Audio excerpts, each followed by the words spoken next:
Nah, pemetaannya itu berkaitan sama sagu Pak semuanya. Karena kan kami kan fokusnya ke sagu, ke produk sagu. Jadi kayak yang tadi produk sagu, kami pakai limbahnya, sagu ini masih nyambung ke proker lainnya, proker pendukung. Oke. Nah, yang pertama tuh ada pemetaan petani sagu. Itu untuk ngasilin database petani sagu di Singapura. Itu paling nanti kami kayak ngewawancara bapak juga ngewawancara eh, misalnya kayak Cikman gitu kan, itu petani sagu kemarin kan. Terus juga ada yang kedua pemetaan generasi muda. Nah, generasi muda ini kayak kami tuh wawancara Bang Rahmat, Bang Joy, J, Bang Joy. Terus ada pemetaan pengetahuan sagu itu tuh mungkin kami sosialisasi ke sekolah juga Pak dan pemuda. Jadi nanti kalau udah masuk sekolah kami izin juga minta masuk ke sekolah gitu ya. SD SMP. Di SMP. Ya masih ada nggak Pak? Madrasah Aliyah SMA-nya di perbatasan desa. Perbatasan desa. Boleh juga gitu. Mungkin nanti diletakkan dulu ya sekolah-sekolah yang ada. Terus juga ada pemetaan ketahanan pangan. Itu tuh nanti mungkin kami nyari informasi tentang ketahanan pangan, mungkin dari bapak, mungkin juga dari petani sagu yang kami wawancara. Terus juga ada pemetaan potensi produk olahan sagu pak. Potensi produk olahan sagu itu ya masih berkaitan sama petani sagu kan. Potensi-potensi yang bisa dihasilkan dari sagu. Terus juga pengetahuan lokal dan sejarah sagu. Itu mungkin nanti kami ke tokoh masyarakat ataupun ke bapak juga mungkin bisa mewawancara. Terus juga ada permasalahan limbah sagu. Mungkin ini nanti kami wawancara ke Bang Franky yang PHD itu. Terus juga ada eh, pemetaan kelembagaan sagu. Jadi mungkin itu Bang Franky dan Bang Jay juga bisa untuk wawancara. Terus yang terakhir ada pemetaan harapan aspirasi masyarakat. Itu kayak kami wawancara masyarakat di luar dari pemerintah desa, mungkin kayak ya, warga-warga biasa lah Pak. Untuk kayak apa sih harapan orang tuh ke desa gitu kan, tentang orang sana. Terus juga itu proker yang pertama kan Pak, pemetaan. Yang kedua nih ada proker ngopi bareng Pak. Ngopi bareng tuh kayak yang kita lakuin kemarin yang di depan posko di hari pertama. Itu kayak kita diskusi, ngomongin diskusi bersama petani senior. Tapi barangnya masih di posko. Nah. Bebas sih Pak, dia menyesuaikan aja Pak. Menyesuaikan. Mungkin di posko, mungkin di kedai kopi, tapi terus yang ketiga tuh ada storytelling kakek petani sagu di sekolah Pak. Itu mungkin nyambil untuk yang di pemetaan yang di sekolah. Jadi nanti kami itu storytelling ceritain tentang kakek petani sagu. Nah, terus juga yang keempat ada ini Pak, one day jadi petani sagu. Itu tuh kami tuh berencana untuk kunjungan ke pusat sagu yang ada di pohon kita. Kemudian ada yang kelima tuh praktik menanam sagu di lahan kosong bersama pemuda dan siswa. Jadi nanti kan kami kan ada wawancara petani sagu, nanti kami tanya. Oke, untuk yang kesembilan tuh kami melakukan penyusunan buku saku dan majalah desa untuk petani muda, Pak. Jadi kayak dari yang kami lihat kemarin tuh kan ada permasalahan karbon nih Bapak yang Bapak bahas di LPHD. Itu tuh kami mau ngambil materinya juga, jadi kami rangkum nanti jadiin di buku atau majalah untuk di desa. Terus kami juga ngambil materi dari sagu, jadi sagu ada karbon sama mungkin gambut atau bakau mungkin. Gitu, Pak. Terus juga yang 10 yang terakhir itu ada diskusi penguatan organisasi muda dan ketahanan pangan. Itu juga mungkin proker kami yang bisa kami sampaikan di sini Pak. Dulu itu Pak.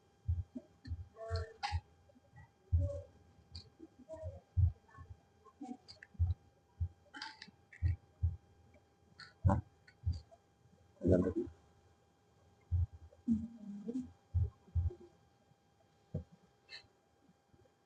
Terus kan? Itu sih Pak, cuman 10 proker pendukung dan 1 proker support. Itu berikan tuh Pak. Nah, tapi untuk judul proyek kami itu gini Pak, penguatan generasi muda petani sagu melalui pengembangan agroindustri dan pemanfaatan limbah sagu untuk mewujudkan ekonomi desa berbasis potensi lokal di desa Sungai Tohor.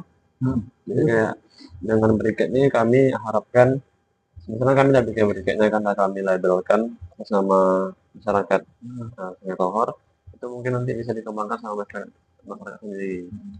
Jadi biar jadi suatu UMKM yang baru gitu Pak, yang bisa dijual dan dapat uang duit lah kita duit kan.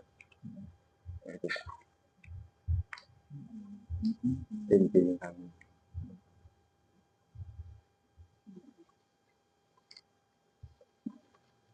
Jen, Jen, Jen.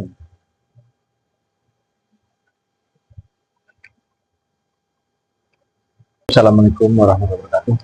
Waalaikumsalam warahmatullahi wabarakatuh. Kita langsung saja ya. Berkenaan dengan proker ini, saya berharap kan ada apa namanya, ending akhirnya. Ya. Kalau briket tuh bro, kalau briket itu nanti ada rekomendasi lah. Rekomendasi karena briket itu sudah dibuat. Namun kemarin coba kita pasarkan, cuma dia masih mengandung apa namanya, asap. Nah, seharusnya briket ini kan tidak berasap gitu. Tidak berasap, mau dipasarkan, pasar menolak. Saya berpikir mungkin ini faktor penyebabnya itu teknologi. Nah, ini kan kita pakai ini manual. Memang pasarannya cukup bagus. Cuman kan sentuhan pemerintah kan sampai hari ini kan belum muncul. Saya berharap mungkin dengan program ini ada sebuah rekomendasi dari anak KKN sampai di akhir betul-betul jadi deh. Minimalnya bisa dipasarkan. Kemudian nanti kita coba praktik bersama dengan Frankie dan kawan-kawan lah. Itu terkait briket. Kita tertarik kenapa briket harus dikembangkan. Mungkin tahu sekarang ini arang bakau lagi bermasalah gitu. Mungkin di moratorium lah, jadi susah, sehingga mungkin kita manfaatkan limbah-limbah sagu ini. Namun kejelian pemerintah kurang. Kita dari pemerintah desa bukan tidak mampu ya, tapi dalam hal itu memang berat untuk menjadi ini sebuah produk yang bisa dipasarkan. Saya juga berharap anak KKN bisa sentuh ini lewat ini dan menjadi betul-betul jadi briket yang bisa dipasarkan. Kalau untuk pasar bro, memang udah dari kawan-kawan Malaysia juga udah oke. Tinggal sedikit lagi lah. Kemudian pemetaan ini memang agak berat juga ya, cuman bisa disondingkan dengan LPHD. Mereka punya drone juga. Kita ada drone LPHD itu mungkin bisa teratasi dengan cepat. Kalau terkait dengan data ini kan bisa dicari di mana-mana lah, lewat wawancara, lewat desa juga bisa.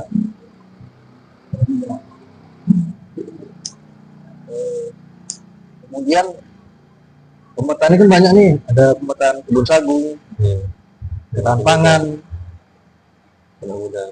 anak muda ya. Kita berharap KKN kali ini berbeda lah ya, berbeda dengan KKN sebelumnya.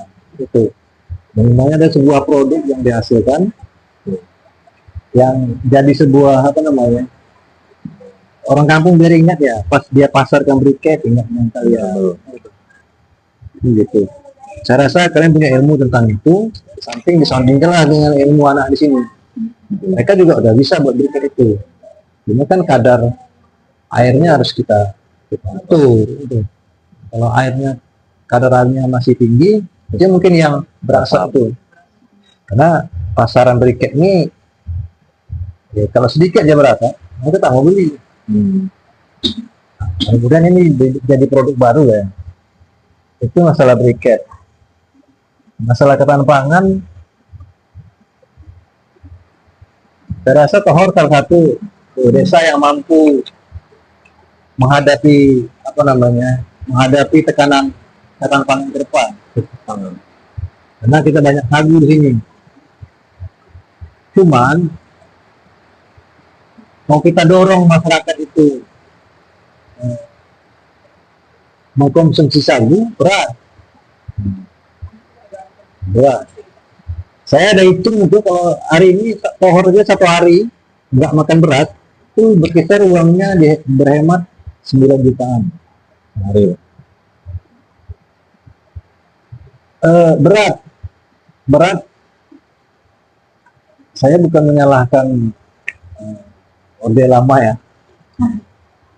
Yang dulu kita kenal ada suatu daerah itu dia cuma makan jagung, ya, ada makan ubi. Sekarang kan tidak ada lagi. Ini disebabkan di zaman Orde Baru itu ada swasembada beras. Itu berdampak juga. Nah, suatu saat dengan keadaan kita sempit, kita masing-masing akan kembali ke situ. Yakin? Karena hari ini orang semakin bertambah, lahan pertanian semakin sempit.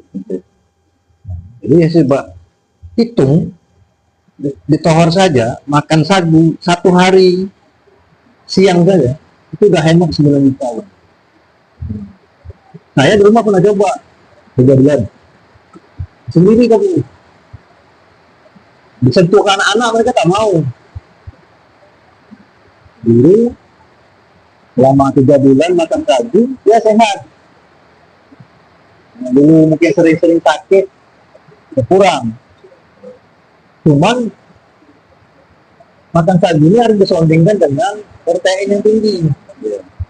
Kalau dia makan sagu, udah lemas badannya. Ini mau kesonding dengan protein daging, udang, ikan segar. Saya dulu waktu kecil sering, tahun-tahun itu sering makan sagu. Nah, orang tua kita juga sini waktu berkebun sagu itu mereka tak bawa nasi, mereka hanya bawa sagu. Nah, kenapa mereka bertahankan itu? Karena dahulunya itu mereka bawa sagu saja di hutan, itu ikannya banyak di hutan. Ikan itu tinggal ambil di hutan. Hari ini kalau kita masuk hutan cari ikan itu salah. Nah, ikan nggak ada. Nah, jadi kan saya pernah usulkan di Bulog, kan ada memang beras raskin tuh. Udah di Meranti, khusus Meranti aja, aku bilang sampai ngambil ya. Udah kasih dia sagu, mereka nggak mau. Nah, karena di Indonesia saya berpikir, kalaulah pemerintah kita berpikir di daerah yang punya kearifan contoh sagu, jagung, mereka tidak kasih raskin ke masyarakat, masyarakat pelan-pelan juga berpindah. Hari ini masyarakat ketergantungan betul dengan beras, karena mereka suntik lewat raskin. Beras miskin itu kan ada bantuan tuh. Itu orang mah apa nih? Semua orang dapat, kecuali kades lah ya. Kades tak pernah dapat ya. Apa pun bantuan tak pernah dapat ya. Nah, dapat semua. Jadi saya berpikir ini ada kesalahan pemerintah. Maunya dia bikin aturan di provinsi mana yang menghasilkan misalnya jagung, ya sudah mereka hanya memberi bantuan bukan beras. Ini berupa jagung. Nah, kalau di Meranti contohnya udah sagu. Kan gitu. Hari ini di Tohor olahan sagu juga banyak. Dan sagu ini kalau betul-betul mau ditingkatkan jadi nilai ekonomis besar. Cuma kan faktornya kan banyak harus didukung. Nah, kalau berharap dengan pemerintah desa, nggak mampu kita.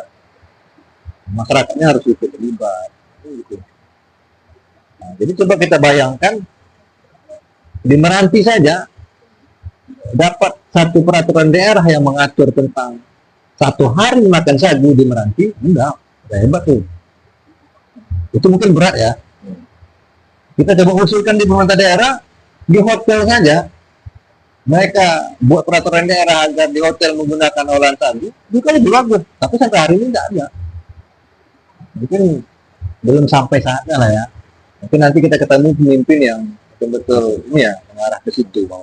Ya, udah kita dorong semuanya terkait dengan limbah sagu gitu juga. Nah, hari ini kenapa masyarakat tidak komplain dengan limbah itu? Karena aspek ekonominya lebih tinggi daripada aspek lingkungannya. Nah, intinya kalau kilang sagu ditutup, kita menekan dengan limbah, ekonomi lumpuh. Makanya masyarakat bertahan sekarang. Sementara masyarakat kan pengolahan sagu itu limbahnya dibuang ke sungai. Nah, dulu tuh bapak kecil di sungai itu banyak ikan, banyak udang. Sekarang udah nggak ada. Nah, bisa kita tutup dengan alasan menjaga aspek lingkungan. Tapi aspek ekonominya belum. Ya. Makanya peran pemerintah.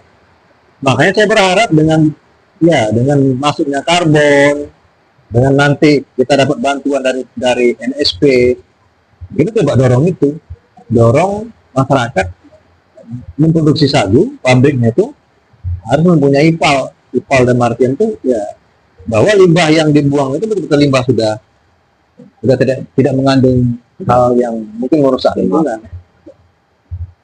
Di Tohor kalau untuk penggiat lingkungan ramai, hampir rata-rata mereka itu dengan lingkungan. Tapi kalau disandingkan dengan aspek ekonomi, kita berpikir lingkungan sementara aspek ekonomi terabaikan juga susah, jadi masalah. Jadi aspek lingkungan ini harus seimbang dengan ekonomi. Kalau tak seimbang, dia akan timpang sebelah, jadi konflik di masyarakat gitu. Nah, Bapak pribadi memang bersyukur sekali ya kenapa lahir di sini. Nah, terkadang pernah gondok juga berpikir juga kenapa harus lahir di Tohor. Ya. Satu sisi kalau bisa memilih mungkin orang memilih mau lahir di mana. Tapi sudah ditakdirkan Tuhan lahir di sini, ya sudah terima apa adanya. Kalau untuk ekonomi dibandingkan 10 desa ini, di sini paling kuat ya. Kuat ekonomi. Kuat dan martian itu tidaklah mewah sekali tidak. Tapi kalau untuk sekolahkan anak, pergi ke haji, gitu, buat rumah, mereka masih oke. Kenapa? Karena ada sagu. Makanya semalam itu kan yang petani sagu agak bergesekan dengan karbon ini. Karena mungkin bisa dengar semalam itu. Ada petani sagu yang merasakan dengan masuknya karbon, mereka terganggu. Itu pemikiran mereka. Nah, kalau pemikiran kita kan tidak. Dan saya juga berpikir, kalau banyak masalah perkebunan sagu yang paling banyak itu keluarga bapak. Kalau di Tohor ini keluarga kami lah yang paling banyak kebun sagu. Logika berpikir tidak mungkin saya musnahkan, saya ampak harapan orang-orang tua yang telah menanam sagu, dimasukkan karbon, tapi kebun sagu nanti akan terpinggirkan. Itu tidak mungkin. Tetapi itulah masyarakat. Masyarakat memang komplit ya. Saya dalam menanggapi yang semalam itu tak jadi masalah. Kan hanya berapa orang. Tadi malam kami cerita sama Pak Badun juga begitu. Kalau aspek ekonomi tidak terpenuhi, semuanya bisa terata. Tapi kalau aspek ekonominya rusak, enggak. Jadi maka saya berharap ya bisa dilakukan itulah. Bunda. Nah, kalau kelembagaan LPHD di LPHD itu saya ada suntik dana hampir 5,80 juta dari dana desa. Nah, ini salah satu desa yang mengelontarkan duit untuk LPHD itu Tohor 40 juta, 8 juta, 10 juta. Tapi apa kosnya tinggi?